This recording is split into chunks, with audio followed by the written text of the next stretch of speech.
Now time for the Ray Longo Minute. I want you to punch a hole in his fucking chest. That's what I want. The Ray Longo Minute. Starring Ray Longo. The John Anik and Kenny Florian podcast. It's a bloody Sunday, and Ray Longo has time for us today. You know, and he's got the makeshift mustache. Let me tell you something. Anything I could do to make this guy a little happier, Kenny, I'll do it. I don't care. If I gotta be a, let me tell you something, Kenny, if I gotta be a 62-year-old fucking idiot, I'll do it for my man. Because he looked like he wasn't doing good today, Kenny. He looked like he was down in the dumps. I gotta bring him up. He needs the Super Mario mustache. I like it anyway. You know what? So. I'm going to tell you my whole gig right now. You're getting a different mustache every week for the next month. I'll tell you, that's it. I'm giving up my whole fucking shtick. No charge. No charge. Different one. I'm going to try to find. I'm looking for a mustache to match his. This one isn't it though. You are the lifeblood of this podcast, and I know we keep talking about. I can't believe how much is being made of a mustache in 2020. Like, crazy. What's the big deal? You know, I got people saying, "Oh, it's distinguished." I got other people saying, "Oh, it ages you 10 years." I mean, as long as Dana White doesn't tell me to shave it, it's probably here to stay. I don't know what to tell people out there. It's just a little hair piece on top of my lip. It's a catcher's mitt for COVID, whatever you want to call it. It's not going anywhere. Catcher's. Man, that guy must have been a genius who came up with that catcher's mitt. I'm thinking Colton Fisk. That's a Colton Fisk mustache you got there. So, all right, Ray, we have a lot to get to with you today. I want to begin with the championship fight between Jose Aldo and Petr Yan. Petr Yan looked incredible. First, I just wanted to ask you about the stoppage. I'm not sure exactly what Leon Roberts was waiting for. Oftentimes, referees are waiting for a fighter to maybe move one of their hands away from their face for a strike or two, but I just felt like Aldo absorbed a whole lot of unnecessary damage, and Leon Roberts, I think, deserves to be criticized here on a Sunday morning. Your thoughts? Yeah, I thought that stoppage was, I don't want to go horrendous, but it was horrendous. Jose wanted out of that fight. Look, technically, he almost wanted out when he got hit in the liver off his back. I think it was a liver shot. It looked like he came straight down. He curled up in a ball. That fight could have been stopped there. But then I did think Jose rallied back, and he looked really good, and then he just came to a complete halt. But at the time of the stoppage, he gave every signal he didn't want to be there. I think every signal, and it was at that point he wasn't going to win the fight. You could see the round before. He looked like he was punching at like 30 or 40%. He was just almost like a light sparring pace. And, you know, it's a shame because he took a lot of unnecessary damage. And Petr Yan could hit, man. He had his cardio in shape, and I thought he had to battle some adversity with the leg kicks. He switched his stance. He didn't even want to come back because Aldo finally did what he should be doing. I thought he should have did more, Kenny. And I'm going to tell you something. I'm going to say this again. I love Kenny, but he fought him 10 years ago. He fought Jose Aldo. Petr Yan fought a guy whose name was Jose Aldo. He didn't fight the Jose Aldo. I think it was pretty clear by that fight, and this is taking nothing away from anybody. Yeah. But I think 10 years ago, that fight is a totally different fight. That's all I'm saying. So I hats off to Kenny, because you could say you fought Jose Aldo when he was Jose Aldo. You know, we're getting a glimmer of a guy 10 years past when you fought him. So I think he did. I hats off to Jose, hats off to Petr Yan, but I thought, he fought a guy on the back end. You know what I mean? It's a big difference to me. It really is. You know, I wonder, guys, how much of it is mental versus physical. And granted, we talked about he's had a lot of miles on him, over the last 10 years. But you got to wonder, and this has been talked about before here on the podcast, you got to wonder what that knockout from Conor McGregor did to him. Because, he went from being this invincible guy who was just faster, stronger, better than everybody, and got knocked out in 13 seconds. And it felt like with that shot, all of his confidence just kind of stayed in the canvas that night. It's interesting. Kenny, we've seen it in boxing. I'm just, what's coming to my head now is there was a guy, Pepino Cuevas, years ago. I mean, I think the guy was 30-0 with 29 knockouts. And Thomas Hearns went in there and just annihilated. The guy couldn't win a fight. Never the same. Never the same. Fight. And I can give you 10 of those. Yeah. You know what I mean? So I don't know. I thought there was signs of Jose Aldo in that fight that could have won that fight. I really thought he was almost on his way to winning at one point. You know what I mean? Yeah. So yeah. I don't know. I mean, a 3-round fight, he wins that fight. I think he would have been the one won the fight. So if there is a bantamweight championship fight that is not Petr Yan versus Aljamain Sterling next, I can't say that I'm going to boycott the pay-per-view and not call the fight, but your guy is so deserving at this point in time. You know Petr Yan has been on Aljo's radar for a while and vice versa. Talk to me, Ray, right? I think we were all hoping that that title fight would sort of be verbally made on Saturday night. That did not happen. What do you think about the matchup that we all want to see next? Man, I'm all for it now. You know, Aljo has a real kicking, intensive game, which I think is going to be critical. But I think based on what we saw with Jose Aldo, I think it's going to make that matchup more intriguing. And I really love Aljo's. I really love the matchup for Aljo. I really do. I think it's going to be a great fight. And I think we saw a couple of kinks in the armor. I mean, the guy's got great cardio. He's very strong. He's excellent. But I saw a couple of things I think Aljo could exploit, which makes me really happy. So when you're sitting down watching this pay-per-view, Ray, what are you eating? Like, what are you drinking? Like, what are you doing? Man, last night. Wait, hold on. Let me change my mustache for this one because this is. Do it. No, I'm joking. Last night, what the hell did I have? I drank green tea. Yeah. And I had I drink this primal herb product. It was my immune system. Yeah, it's really good, man. So I was really just drinking tea. I had a salad before the fights, and it lasted me right through. I know I'm boring the piss out of everybody. No, but not at all. A lot of tea. That's what a real sensei would drink. That's what a real sensei. Yeah, I mean, how do you think I keep this head of hair? I gotta drink a lot of tea. Well, no, the reason I'm asking, I'm asking, and I know you're not a marijuana guy, is because I want to get your scorecard on Max Holloway and Alexander Volkanovski, but I didn't know if you were under the influence. So how'd you score that featherweight title fight? I was completely straight for that fight. Who did you think won it? I had Holloway winning that fight. I had him winning 40, 48, 47, but it was a close fight. I don't think you could argue with it. But I look, if he thought he won the first fight, Holloway, then he definitely thought he won this fight. I mean, I don't blame him for this fight. I thought he won. I thought he had every reason to believe he won. I thought he made the adjustments. Volkanovski did come back with great 4 and 5 rounds, but I had the first 3 going to Holloway, with the 3rd round being the pivotal. Who knows? You know, he did let him back in the fight, and I think that's his. You know, that's on him. But he was definitely out ahead of that fight, looking great. And the other guy made the adjustments, and he got the job done. But me personally, I had Holloway winning, but great fight for both guys. And then Kamaru Usman against Jorge Masvidal. I know Kenny and I have just so much respect for both of these athletes, and that's sort of how we led the show. But for Kamaru Usman, right, unless guys are going to be able to stop this style, it's not necessarily incumbent upon him to try to make these fight of the years, you know. It's 12-0 in the UFC. Look, he did what he had to do, and he did stand up a lot. He had some exchanges, so it was a good fight for him. I think Jorge did great taking that fight on last minute and flying across the country, I think. Yeah. Across the world, sorry about that. I think, you know, again, Usman fought the fight he had to fight. You know what I mean? And I would like to see that run back, even though it was, you know, pretty dominant. You know, I still think, you know, just based on the guy taking the fight at last minute, I thought he did a great job. But no, Usman, I gained a lot of respect for him in that fight. You know what I mean? It wasn't the most exciting fight, but he did mix it up a little more. He wasn't desperate when he was doing it. You know what I mean? That's the difference to me. It was calculated, and the other guy couldn't stop him.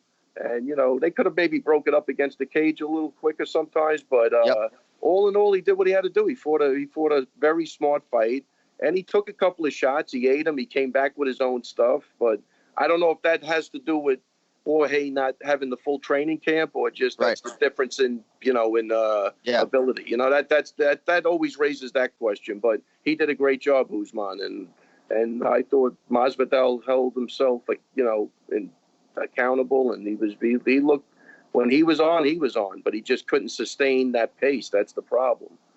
I think there's no doubt if Masvidal had maybe a couple of extra weeks, the weight cut would have been more seamless. But I will tell you, Kamaru Usman, after Gilbert Burns was diagnosed with COVID-19, Kamaru put on 8 pounds, you know. Oh, man. Flew to Dallas and then flew back to Vegas. Literally, he cracked a beer, was about to drink it, and got a text message from his manager saying, we got to fight. So he didn't drink the beer, and that would have been his first beer in 10 months, but he had already put on 8 pounds, you know.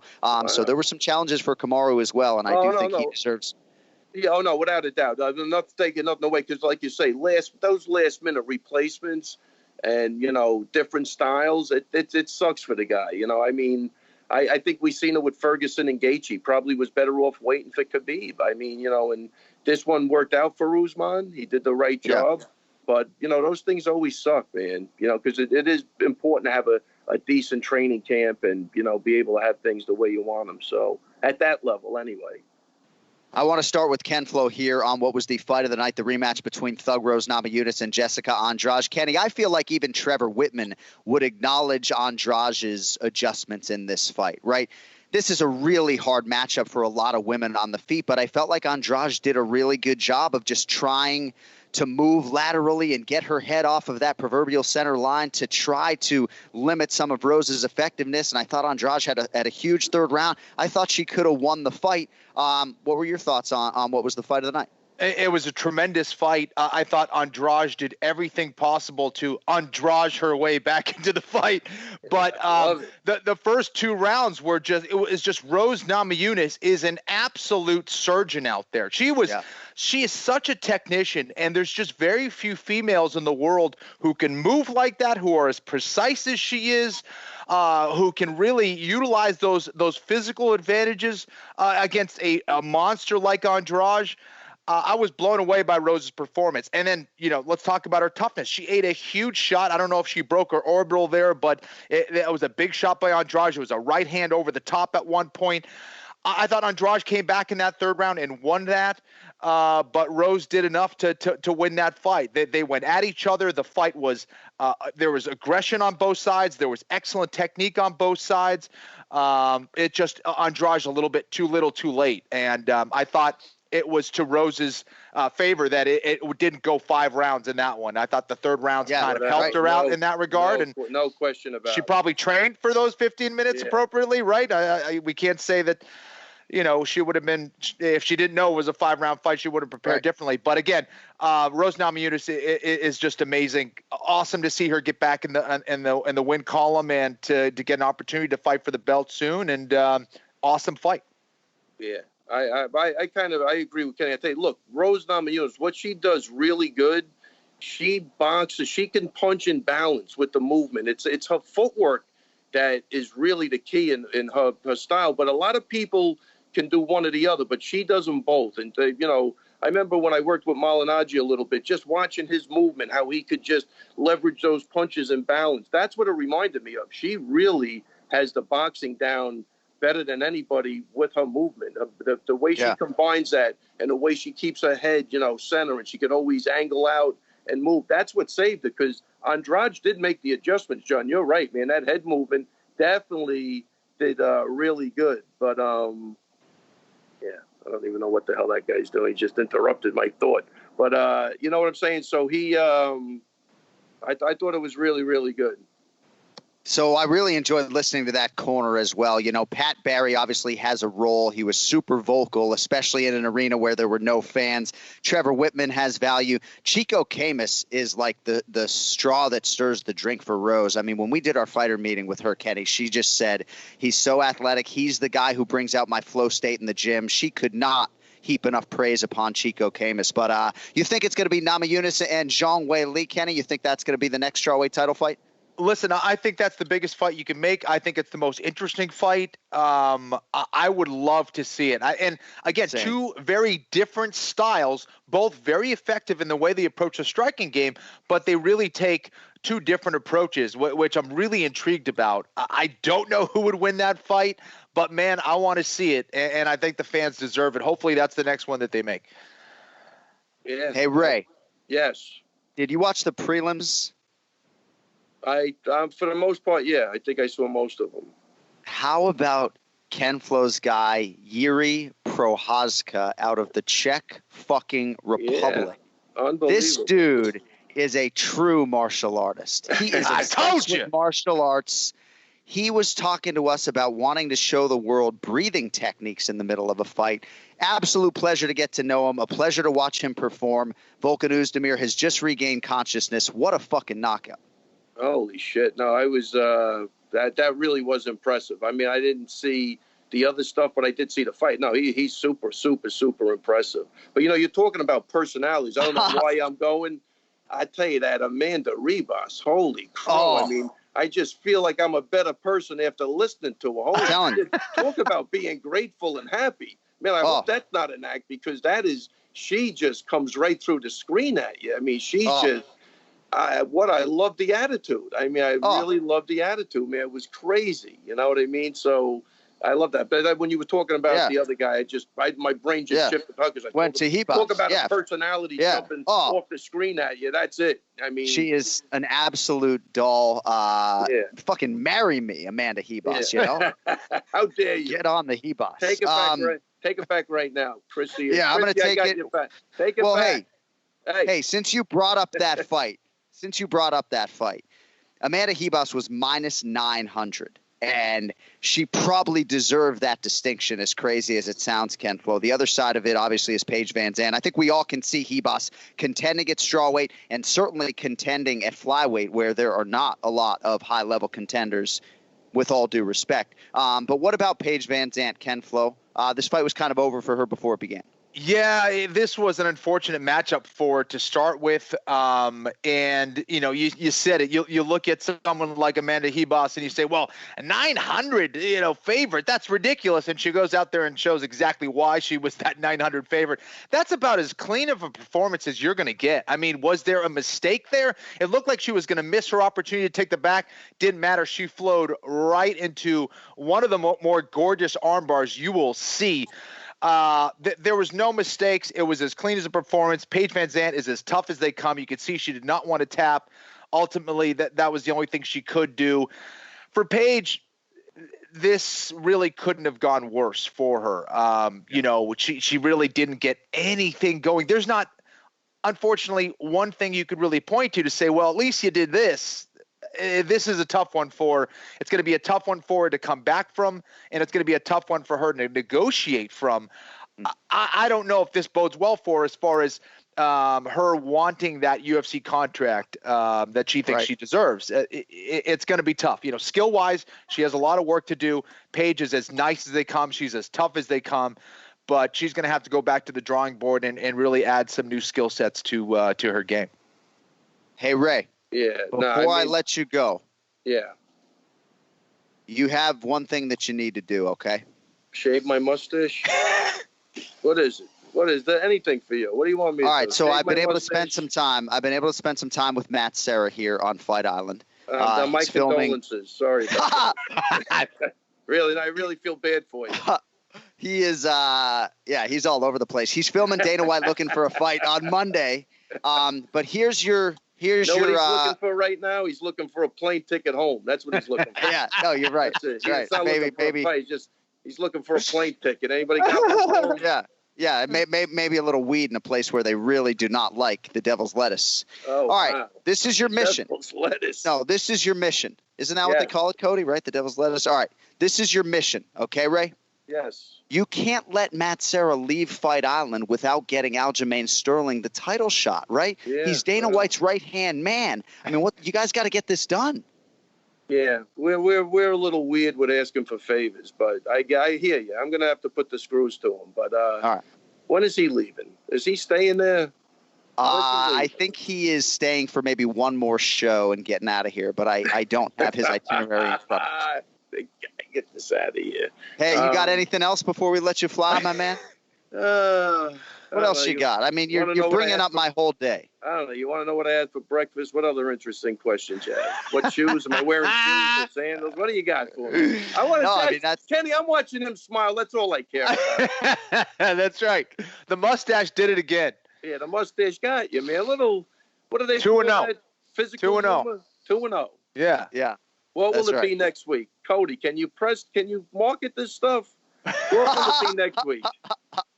Oh, the billionaire maker Cody Merrow can market this stuff. Absolutely. He's certainly looking for some sort of tattoo sponsor for the Game Bread tattoo. All right, Ray, we love you. We love the Ray Longo Minute. And I look forward to being back stateside and catching up with you next week when I'm a little less under the influence. Yeah, a little stressed. Listen. Stay safe, my friend, please. Hey, thank you, buddy. Okay. Thank you, buddy. See ya, Ray. Kenny, take it easy. Cody, take care, guys. You're right. All right, there he is, the Ray Longo Minute every week here on the Anik and Florian podcast. You know I'm going to give Ken Flo a chance to talk about Yuri Prochazka before we forward to the picks. All right.